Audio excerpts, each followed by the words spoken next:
UFC 321 Tom Aspinall versus Ciryl Gane is taking place this weekend, and we're finally getting an undisputed heavyweight title fight that we don't have to sit through watching 42-year-old Stipe Miocic being dug up from back from the grave in order to fight for no apparent reason. Now we get to see legitimate heavyweights go at it, and we get to clown on John Jones's legacy. So, regardless, though, I'm going to be predicting every single fight on the card, starting with the early prelims, ending with the main event. So, without wasting any more time, let's jump right into the video. All right, starting off with this banger that everybody has been asking for. We will be tuning in to Jaqueline Amorim versus Mizuki. I'm gonna go with Jaqueline Amorim. All right. I don't like the fact that Mizuki doesn't fight all that often. I think her last fight was against Anna Goody or something like that in 2023, and she hasn't really fought since. I don't really know how good Mizuki is because she's been fighting absolute jobbers, but at the same time, she lost a competitive decision to uh, Amanda Lemos. All right, there's like a pretty substantial gap. But on the other hand, though, Jaqueline Amorim, she's good. She's riding like a 3 or 4 fight win streak, all by submission. She is very dangerous on the ground, and she excels submitting most of the unranked women in the strawweight division. Whereas Mizuki, I can't really tell what she's good at, and she's kind of 50-50 on everything. And it doesn't look like she has like crazy finishing potential, which is why I'm gonna go with Jacqueline Morim on this one. Plus, all right, Mizuki hasn't fought in 2 years. Octagon jitters. Maybe she's had a lot of injuries. I think the momentum, the activity, and also the fact that Jacqueline Morim has been consistently winning against similar, if not better level competition than Mizuki. I think Jack Namorum should get the submission win. All right, now moving on, we got Azat Maksum versus Mitch Raposo. Yeah, straight up, I have no idea how Mitch Raposo is in the UFC. So Azat Maksum, if you don't knock out Mitch Raposo, that's got to be a kind of disappointing performance.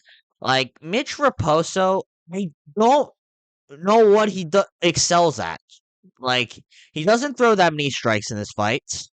His wrestling's good, but he can't really keep people on the ground because he'll let them back up immediately every time he tries to take them down. And quite frankly, his fights have been incredibly boring to watch to the point where, like, I would rather watch, like, WMMA main events. Azat Maxim, I understand he lost to Tagiro Lombekov, but I could argue that Azat Maxim could have won that fight, and it was on short notice. And outside of that, he lost to Charles Johnson, who's really good.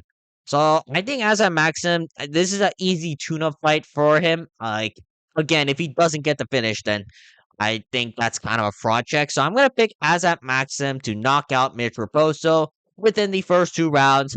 And yeah, I just think he's a lot better than Mitch Raposo, straight up. All right, now up next we got Hamdy AbdelWahab versus Chris Barnett. Huh. Yeah, like who do you even pick here? Like you got two fat blobs who quite frankly, like you would find them at your local McDonald's. Like it's hard to believe that either of these guys are legitimate mixed martial artists in the UFC. So you know what I'm gonna do. All right. Give me a second. All right. Let me just find out if I have a coin here. Oh, it's right here. Oh, okay. So this is the equivalent of a Korean quarter. All right. So if it lands on the bird, all right, we're gonna go with Hamdi Abdul Wahab. And if it lands on the 500, we're gonna go with Chris Barnett. All right. All right, it landed on the 500 pounds, so I'm gonna go with Chris Barnett here. How do I justify a win for Chris Barnett? He actually has some form of athleticism, And arguably, Hamdy AbdelWahab shouldn't have won his last two fights that he won. Chris Barnett, yeah, like you could say he's like 5'8", he's 39 years old, weighing like 500 pounds, but I don't know. He has more athleticism than Hamdy AbdelWahab. Like, I don't see Hamdy AbdelWahab throwing wheel kicks out of nowhere.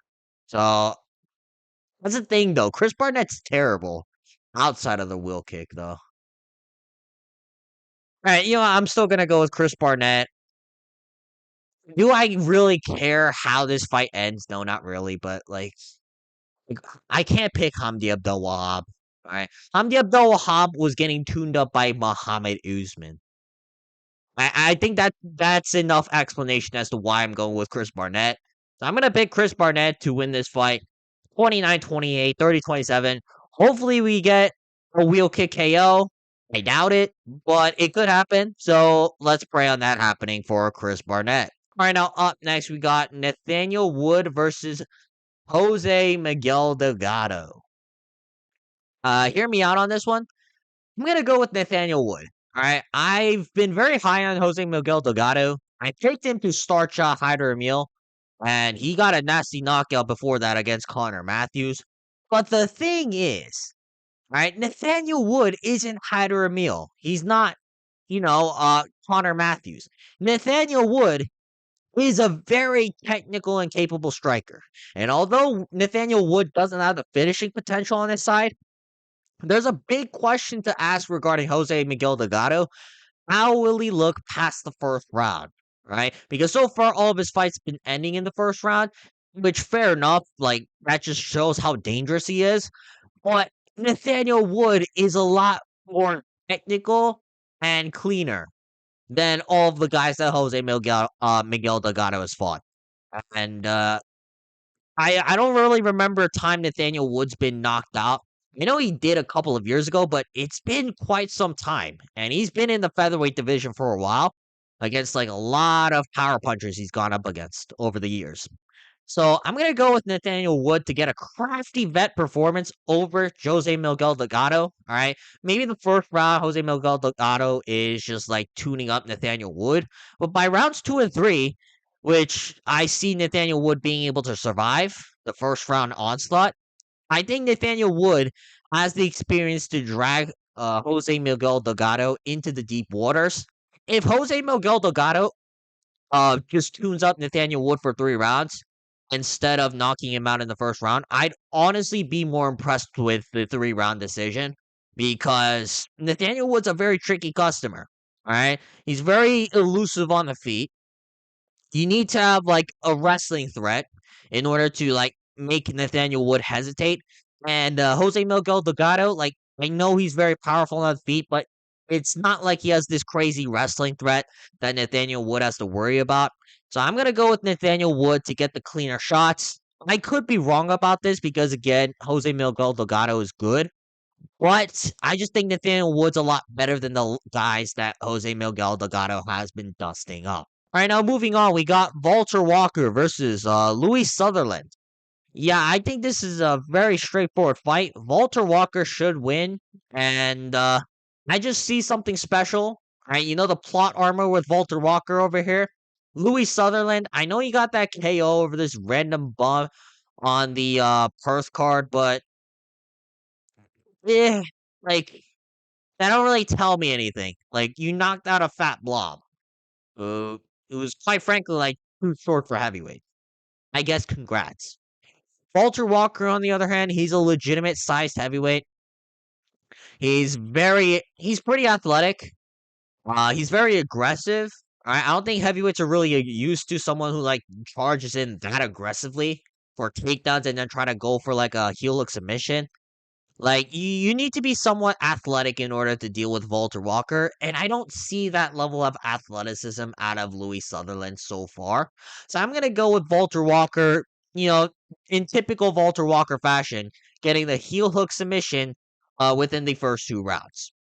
All right, now moving on, we got Abdul Kareem Al-Selwady versus Mateuz Camilo. Abdul Kareem Al-Selwady, how do I put this in the nicest of terms? I think he is a DEI inclusion. Like, I don't think he belongs in the UFC. And the only reason he's in the UFC right now is because he represents Palestine.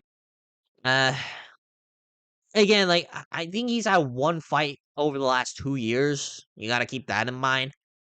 I will say though, this is kind of a pick 'em fight though because Mateus Camilo, like you can't be losing to Abe Green by submission, right? Like if you're like any sort of like touted prospect, you just should not be losing to Gabe Green by submission. It's close. It is very close, but I'm gonna go with Mateus Camilo on this one. Just can't trust someone who's basically been hired by DEI inclusion, right? Similar to Anshul Jubilee, right? Like who has Abdul Kareem Al-Selwady beat in order to get into the UFC in the first place? Like Mateus Camilo, yes, he lost to Gabe Green. He kind of gassed out as the fight progressed. What? I don't see Abdul Kareem Al Sawadi being able to hold down Mateus Camilo. Right? Gabe Green, although he's not that good, he was a former welterweight moving down to lightweight. You know, heavy man's grit and girth. Uh, I'm gonna go with Mateus Camilo to win this fight, 29-28. Like this could age horribly, especially because we're in the UAE. If this is a close fight, it's probably gonna go to Abdul Kareem Al Sawadi. But I think Matheus Camilo has been fighting more proven fighters in the regional scene, which is why the UFC actually tried to give him a layup matchup against Gabe Green, which ultimately didn't work out. So I'm gonna go with Matheus Camilo though. Get this done probably by like I don't know, like 29-28 decision. Yeah, I think this is gonna be a terrible fight, but I see Mateus Camilo doing slightly more because simply put, I don't think Abdul Kareem Al Sawadi belongs in the UFC. All right, now up next we got Ludovit Klein versus Mateusz Rebecki. Man, two of my favorite unranked lightweight prospects are fighting each other. All right, that's very unfortunate for me. I was very high on both of these guys. I thought both of these guys could have made it to the rankings, but they came short against very good competition. All right. In Ludovit Klein's case, he actually fought Matej Gamrot and then got whooped up for 3 rounds straight. I will say though, I think Ludovit Klein is gonna get the job done. The reason being, all right, Matej Rebecki is dangerous, but at this point, like there are some clear holes defensively in Rebecki's game. And yes, you could say, oh, he has a tough chin. Ludwig Klein, like he's a very technical and clean fighter, and Mateusz Rebecki can just nonstop pressure him. But at the same time, I don't see the threat of the takedown being as available for Rebecki, like what Gamrot did to Ludwig Klein. Like, keep in mind, Ludwig Klein was looked at as someone with like actual takedown defense before fighting Gamrot, but that's Gamrot. Like, he is very good. And also, the one thing I'm gonna say, Mateusz Rebecki gets cut open a lot. That's what's really unfortunate here. So even if Ludovit Klein can't really damage him, Mateusz Rebecki, he wears a lot of damage. And I could see the elbows or like any sort of like damaging shots. Like being able to cut open Mateusz Rebecki. I mean, if anything, that's how he lost his last fight against Chris Duncan. That's how he went to a split decision with the Mytabek oral bye. And it's not like Mateusz Rebecki is really gonna do well as the fight progresses. Right? Like he is known for slowing down, whereas Ludwig Klein, like, yeah, he slows down too, but at the same time, he was fighting fucking Gamera, and he was actually doing pretty well in the third round. So I think Ludwig Klein is just going to land the cleaner shots. Right? For once, Ludwig Klein actually has the reach advantage, which he typically doesn't have in his fights. And I see Ludwig Klein just outlanding Mateusz Rebecki and just being able to make the more defining shots. Right? There could be a chance where Mateusz Rebecki just rocks him badly and then possibly get the TKO, but hasn't happened in a while, so I don't know how much I can really bank on a Mateusz Rebecki TKO. So I'm gonna go with Ludwig Klein to get the job done. It's gonna be a pretty entertaining scrap, but I think Ludwig Klein's gonna pull through as the fight progresses by just landing the cleaner shots and possibly the more damaging shots against Mateuz Rebecki. All right, now up next we got Ikram Aliskaroev versus Junyong Park. All right, hear me out on this. All right, like Ikram Aliskaroev should win this fight. All right, he has a lot of answers to Junyong Park's style, but I have to go with my boy Junyong Park. All right, the Iron Turtle supremacy. All right, I'm not abandoning the Iron Turtle here. And the reason I'm saying this, all right, I know that Ikram Aliskaroev has weirdly good takedown defense. I understand that Junyong Park does get hit a lot. I understand that Ikram Aliskaroev gets a lot of knockouts against stationary targets, which Junyong Park is at times a stationary target. I understand that he just has more power and the finishing potential. But there's a lot of answers we don't know about Ikram Aliskaroev. All right. Ikram Aliskaroev, he beat Andre Muniz. That's his best win. And he lost to Robert Whitaker by first round TKO. Like, yes, it's Robert Whitaker. But why are you getting first round TKO'd by Robert Whitaker? Like, I understand that he took the fight on short notice after cutting weight back to back. But you can't be getting TKO'd by Robert Whitaker that easily. All right. Like he was doing the Irish jig as soon as Robert Whitaker landed the uppercut. Like, I'm not saying Junyong Park can necessarily do that, but I think Junyong Park can land the shots and survive the first round against Ikram Aliskaroev. And which is gonna bring me to my other point. If Ikram Aliskaroev goes past the first round, what is he gonna look like? Because nearly every single win he has been by first round finish. And Junior Park, although he's stationary, although he can get dropped, Gregory Rodriguez dropped him. But Junior Park made it a scrappy fight with Gregory Rodriguez. And I don't know if Ikram Aliskaroev has the cardio to maintain that pace. So I'm going to go with Junior Park, crafty vet performance, 29-28 decision, where the first round is going to be really bad. I'm going to be nail biting. If he gets knocked out, I probably will cry. But by rounds 2 and 3, all right, we're going to see Junior Park, landing the jab a little bit. And maybe Ikram Aliskarov's takedown defense isn't as good as people think, right? I understand he was able to shuck off a lot of takedowns against like Hamza Chimaev in the first round. But what is he going to look after the first round? All right, I'm going to go with Junyong Park getting this done by crafty vet performance, 29-28 decision. Book it. All right, this is my underdog pick of the card. All right, now up next, we got Nasrat Haqparast versus Quinlan Salkhild. I'm going to go with Quinlan Salkhild on this one. I understand that Quinlan Salkhild hasn't fought someone at the level of Nasrat Haqparast. But can I be real? Nasrat Haqparast, I don't think he's as good as his record suggests. Right? He arguably lost to Jared Gordon. He arguably lost to Esteban Ribovic. Right? I don't think Nasrat Haqparast is all that good. Right? He's got good boxing combinations. All right? He can land some left hands on you down the pipe. But as the first round, he's gonna slow down. I think Quinlan Salkhild can do enough to where he can neutralize Nasrat Haqparast's output because Quinlan Salkhild is a very well-rounded fighter. He's going to do a good job of trying to initiate the wrestling, just throwing keeps up the middle, kicks, head kicks, body kicks. Nasrat Haqparast, the only way he's going to win this fight is if this becomes a boxing match. But I just think Quinlan Salkhild has more tools in his arsenal to make Nasrat Haqparast guess. I don't necessarily think Quinlan Salkhild's going to get a submission if he gets the takedown. I don't necessarily think that he's going to get a head kick KO.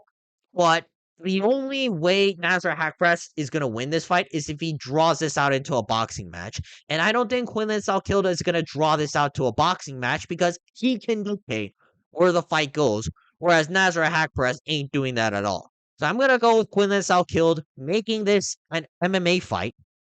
And also the fact that Nasrat Haqparast should have lost his last 2 fights. And also, I think Quinlan Salkild's legit. All right, he's a very good prospect to be out on the lookout for. So I'm going to go with Quinlan Salkild to get this done. 29-28, 30-27, by decision. We know that Nasrat Haqparast doesn't have the finishing potential. So even if they get drawn into a boxing match in the first round, can Nasrat Haqparast really keep that up past the first round? I don't think so. Quinlan Salkild should get the job done, especially in the later rounds. All right, now moving on, we got to the main card. Alexander Rakic versus Azamat Murzakanov. Like, everything about this fight is screaming that Alexander Rakic should win this fight. He's a lot bigger, he's taller, he's a lot more athletic, he has more variety in his game, he has better cardio. Like, everything about this fight screams at me that Alexander Rakic should win, but I can't pick Alexander Rakic in the year of 2025. Like, I've been saying this for a very, very long time. Alexander Rakic is the equivalent of light heavyweight Leon Edwards. There is nothing he really does that I go, wow, he is really trying to win this fight. Alexander Rakic, he'll just tippy tap low kick you at range. All right. I know he had that performance against Yuri Prohaska where he's tuning up Yuri in the first round, but everyone tunes up Yuri in the first round. All right. Like, I don't know how much I can really buy into that. And I think Alexander Rakic, if you become aggressive with him, similar to Leon Edwards, he's going to fold under pressure. All right. He's just going to be on the back foot, tippy tapping low kicks. He's never going to really initiate any sort of offense with his hands. And I think Azamat Murzakanov can take advantage of that. Now, the worry I have here is that Murzakonov's cardio is abysmal, but his power doesn't really go away just because his cardio becomes like complete gassed. Like, Murzakanov does get late round knockouts. He just looks a lot sloppier doing it in the process. And I think Alexander Rakic is going to respect the danger of Azamat Murzakonov's left hand too much. And similar to the Ankalaev fight, that's how I see this fight going. All right, Azamat Murzakanov, like, maybe he gets tuned up in the first round, but like at a certain point, if Murzakanov doesn't get put away, Rakic is gonna be resorting to his typical old habits of just backpedaling and leg kicking at range. All right, I'm gonna go with Azamat Murzakanov to win a decision, maybe even a late round TKO. All right, Murzakanov does have a lot of power in his hands. So either way, though, I'm gonna pick Azamat Murzakanov to win this fight. This could age quite badly because, again, I do think Rakic has the better physical attributes and skills, but I just don't trust Alexander Rakic's mindset going into fights. All right, now moving on, we got Alexander Volkov versus Jailton Almeida. What to say about this fight? Like, I've been going back and forth on this. Hear me out. I don't think Jailton Almeida is as good as people think. Alright? Like, I watched this fight with Sergey Spivak. And yes, the grappling transitions were very good, but at the same time, why is Jailton Almeida, like, falling off the back once he had Sergey Spivak in a triangle? I don't understand why Jailton Almeida does those things. His grappling, in terms of like control, isn't as good as people think. All right. Now, Jailton Almeida, he can get the rear naked choke, and like his boxing does look improved, but that's against Sergey Spivak again. All right. Sergey Spivak is a plotty plotster, at least compared to Alexander Volkov. And yes, while the takedown threat is open, Volkov's a lot more elusive than Sergey Spivak. And, like, Volkov's an actual athletic heavyweight. It's tough. It's really tough, though, because I could see Volkov just getting taken down repeatedly. and getting dominated over the course of 3 rounds, but I'm not. I'm gonna go with Jailton Almeida. I could see Volkov winning this fight, but I think Jailton Almeida, like, he can kind of implement a similar game plan to what Curtis Blades did, which is just repeatedly shoot takedowns on Volkov nonstop. But at the same time, Volkov does have better takedown defense. It's really tough. You know, I'm gonna go with my gut on this one. I'm gonna go with Jailton Almeida. Get a 29-28 decision against Alexander Volkov. I can see Volkov having some success on the feet, but I just don't think that he's going to be able to consistently defend takedowns like what Curtis Blades did before finding the TKO. So I'm going to go with Jailton Almeida to win this one. 29-28 by decision. I think he's just going to get too many takedowns, and he's going to have enough control time to neutralize Alexander Volkov's striking. And I don't know if Volkov really has the ability to defend at the frequency like a Curtis Blades did. So I'm going to go with Jailton Almeida to win this fight. All right, now moving on, we got Umar Nurmagomedov versus Mario Bautista. Yeah, I'm going to go with Umar Nurmagomedov on this one. I just think he's way better than anybody Mario Bautista's fought, and arguably Mario Bautista, like he should have lost 2 out of his last 4 wins against the Mont Blackshear. I thought the Mont Blackshear clearly beat Mario Bautista. Against Jose Aldo, like I thought Jose Aldo clearly beat Mario Bautista because Mario Bautista he gets tuned up on the feet and then he holds on to Jose Aldo in order to quote unquote win the round. Even though in the same round we saw Jose Aldo bust up Mario Bautista's nose. You know, like I don't think Mario Bautista is as good as people think. All right, and just because you tuned up Patchy Mix doesn't mean anything. Like Jacob Wicklach, like beat Patchy Mix. Like I don't think Mario Bautista just outclassing Patchy Mix on the feet really means much. I don't think Umar Nurmagomedov is a stationary target like Patchy Mix. Umar Nurmagomedov's actually pretty elusive on the feet. He's got very good quick kicks at range.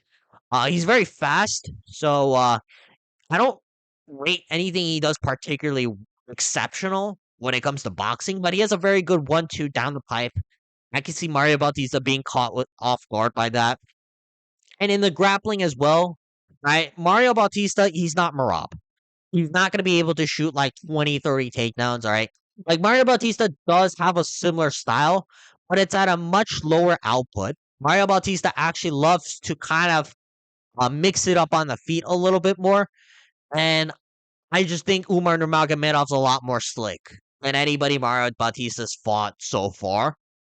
So I say Umar Nurmagomedov, if anything, he can get the takedowns as well. All right. Mario Bautista's takedown defense on default are butterfly hooks. All right. Like, I don't think his guard game's like that exceptional to the point where like Umar Nurmagomedov is gonna have to respect it. So I'm gonna say that Umar Nurmagomedov is gonna get the job done. 30-27, 29-28. I think he's gonna be able to show like a clear difference in skill. Like Umar Nurmagomedov can also get very good back control, which I don't think Mario Bautista's really fought someone like that, but at the same time, I trust in Umar Nurmagomedov's like skill set overall. Plus his 3 rounds, so even if you can argue, oh, Umar Nurmagomedov's gas tank wears down as the fight progresses, like it's a 3 round fight. All right, I'm confident that Umar Nurmagomedov will do well, and I think he's gonna clearly beat Mario Bautista. Like I don't think it's gonna be close. I think Umar Nurmagomedov, it's going to be similar to the Corey Sandhagen fight, where Mario Bautista is going to be very hesitant. He's going to get taken down a bunch. Maybe Mario Bautista like plays along with the jiu-jitsu a bit, but I don't see him really being able to get back up unless the round ends. So I'm going to go with Umar Nurmagomedov to win this fight, 30-27. Right now, up next, we've got Verna Jandiroba versus Mackenzie Dern. We're going to go with Mackenzie Dern on this one. Like, I watched their fights not for gooting purposes, but like I literally watched their first fight with each other, and then I watched their last fights with Bruna Jandiroba fighting Yan Jiaonan, and Mackenzie Dern fighting Amanda Lemos. Why do I get the feeling that Mackenzie Dern's gonna win this fight? Like, I think this is gonna be very similar to the first fight. All right, like they're both very good grappling specialists, but I think their grappling cancels out. All right, I don't see either one really being able to establish dominant position for long periods of time. I don't really see one girl having that superior jujitsu to where the other can submit each other. Like, I think this is going to be very fun scrambles, but ultimately, I see them both trying to negate each other's grappling and get back up to the feet. And on the feet, I think Mackenzie Dern has the advantage, which is crazy to say because I don't know. Sometimes I watch Mackenzie Dern striking and I go like, I can make it into the UFC. Like, I don't know. She punches with her eyes closed, similar to the Dricus Duplessis. But the difference is she's like 5'2" or 5'3", doing like throwing punches with her eyes closed. Like, how is she top 5 in women's strawweight right now? That is disgraceful. But yeah, still, I'm gonna go with Mackenzie Dern because she has the advantage on the feet. I feel like Verna Jandiroba, like, yeah, she was landing some good shots in their first fight, but I feel like she regressed on the feet. Like, I haven't really seen her strike all that much. Now, fair enough, like, her grappling is exceptional, but once again, so is Mackenzie Dern's. Even if I rate Verna Jandiroba's grappling slightly higher than Mackenzie Dern's, it's only slightly. I don't see a submission going on. And on the feet, I think Mackenzie Dern has a more open advantage than Verna Jandiroba. And plus, all right, you got to consider this. If this is a close fight, all right, Dana White and the UFC Gooners are going to pick Mackenzie Dern to win this fight. Straight up, all right? Even if it's a robbery, even if it's a clear robbery where Verna Jandiroba should have won at least 3 rounds, Mackenzie Dern is basically the UFC's marketing ploy for all of the Gooners around the world. So, who's going to win if this is a close fight? I'm going to go with Mackenzie Dern winning this fight 48-47, 49-46. Even if it's a robbery where Verna Jandiroba should have won, I'm still going to go with Mackenzie Dern because I could totally see that. I could totally see the UFC robbing Verna Jandiroba from a close and competitive fight where she should have won, but Mackenzie Dern was competitive, so they're gonna give it to Mackenzie Dern. And the UFC, they want the goon corner. They want the goon corner with Mackenzie Dern in it, so they're gonna give it to Mackenzie Dern if it's close. I think Mackenzie Dern, based on that fact with the UFC, and also the fact that I think she's a lot better of a striker, and the fact that their grappling should cancel each other's out.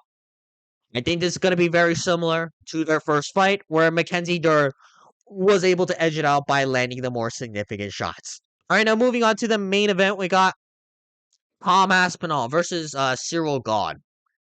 Now, let me just say this. All right, this is not a matter of do I believe that Tom Aspinall can win. All right, this is a matter of when is Tom Aspinall going to finish Ciryl Gane, and how is Tom Aspinall going to finish Ciryl Gane? All right, I have no doubt in my mind that Tom Aspinall is going to win this fight. No doubt. You know why? Because Ciryl Gane, quite frankly, shouldn't even get this fight.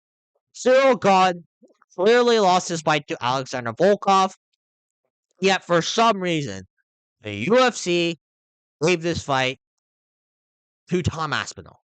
And I don't know what Ciryl Gane's really done recently to warrant himself a 3rd title shot, but seeing as how he didn't even look good in this Volkov fight, like, I thought Volkov was landing the better strikes. And on the ground, sure, Ciryl Gane was surprisingly doing some work. He was also doing dumb stuff, like pulling bottom Kimura. Right? The only way Ciryl Gane wins fights is if he drags it out to the later rounds. Right? Ciryl Gane, he is not really deviated from that. He doesn't have crazy one-punch knockout power. He relies on heavy volume. But sure, that heavy volume can work against, like, fat, like Sergey Spivak, against Derek Lewis, against Tai Tuivasa. Tom Aspinall is, quite frankly, a different breed of a heavyweight. All right, Ciryl Gane He's tuning up fat blobs with over 100 significant strikes. Is Tom Aspinall gonna let Ciryl Gane hit over 100 significant strikes? I don't think so. Tom Aspinall is just gonna be up on Ciryl Gane's face. Ciryl Gane is going to be very up the takedown threat, so I don't even think Ciryl Gane's gonna be able to throw that much output. And I think Ciryl Gane, unless he gets this fight past the second round, like he's just gonna have to be running around the octagon the entire time. All right, Tom Aspinall is just way too dangerous, and that's the other thing. Like you could say, oh, what if he gets past the first round? How will his cardio hold up? Like it's heavyweight MMA, and I don't think Tom Aspinall is like a fat blob that can't fight more than 3 rounds because Tom Aspinall's actually fit. He's like one of the most athletic heavyweights we have ever seen. And he has the danger factor both on the feet and on the ground. All right, on the feet, Tom Aspinall just fires the 1-2. Bink, your head goes flying out the canvas. And on the ground, Tom Aspinall will twist you up like a pretzel. I think Tom Aspinall, I think he's going to make a statement. I think he's going to get the KO win over Ciryl Gane. Bink with the 1-2. All right, Ciryl Gane, yes, he's very good. Yes, he's a very elusive striker. What happens though if he's fighting someone who is arguably slightly faster than him and hits with a lot of power? Is Ciryl Gane really gonna be the same guy in there, ducking and weaving and all of these strikes from flat blobs who, let's be honest, don't have the technique of Tom Aspinall as well? I don't think so. Right? I think Tom Aspinall is just gonna catch Ciryl Gane on the chin with the 1-2. Can there be a submission as well? Yes. All right. But I slightly believe that Tom Aspinall wants this knockout because I think knocking out Ciryl Gane is more impressive than submitting him. If John Jones can do it in 2 minutes, which fair enough, John Jones is a very elite grappler. But people are gonna compare that to John Jones. Where if Tom Aspinall knocks out Ciryl Gane, who's looked at as the kickboxing specialist, there's more merit to that, in my opinion. So I'm going to pick Tom Aspinall to get the job done by TKO within the first round of the fight. Maybe the second round. But either way, Tom Aspinall will win. And then we get to say, haha, John Jones, enjoy retirement. We don't need you anymore. All right, that's going to be it for today's video. If you guys want to see more videos like this, please make sure to like and subscribe so we can get this channel monetized. Otherwise, though, leave a comment down below who you guys have winning for the important fights and any underrated bangers you guys are excited for. Otherwise, though, I'll see you guys next time. Peace.